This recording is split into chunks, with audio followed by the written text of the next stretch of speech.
Today, in Fremantle, one of the biggest protests against an environmental obscenity coming down the line in world history here in Fremantle. That's you today. The Kimberley region, one of the world's last great wildernesses, 423,000 square kilometres of largely heritage-listed land, home to Indigenous communities and their sacred sites. We're currently campaigning to prevent a major industrial development proposals in the Kimberley region. The Wilderness Society has been fighting to protect historic locations like James Price Point for 37 years. The Society's Peter Robertson has overseen many campaigns across the state, including Ningaloo Reef, the Great Western Woodlands and the old growth forests in the south. Colin Barnett, the Premier, has already made it very clear that there's a massive gas fracking proposal for the Canning Basin in the southern half of the Kimberley.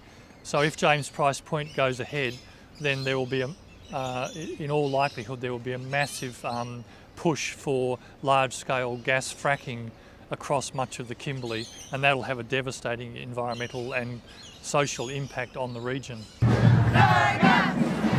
No gas! Thousands marched the streets of Fremantle to support the Save the Kimberley concert. Headliners John Butler Trio and Missy Higgins gave a free performance to oppose the gas hub. Both sides of politics took notice that 20,000 people were able to come out in what has been, if not one of the biggest, then perhaps even the biggest show of community members in an environmental issue in recent years. Heidi Nore, who is the project officer of the Kimberley campaign, says volunteers are the heart and soul of the organisation. It is really part of the role of the Wilderness Society to stand up for members of the community and make sure that this kind of thing doesn't happen in government. The Wilderness Society was formed in 1976 as an entirely volunteer-run organisation, funded only by public donations. Now they have 120 paid staff nationally and thousands of volunteers. I mean, we wouldn't be able to do the campaigning that we do if we didn't have hundreds of other people who volunteer, whether it's for an hour a week or, a day a week or whatever it might be. If we didn't have those volunteers, we wouldn't be able to do anything like what we try to do. Former Environment Minister David Templeman says activism is the key to protecting the environment. In a democracy, people have the right to express their opinions and have a right to actually have those opinions heard.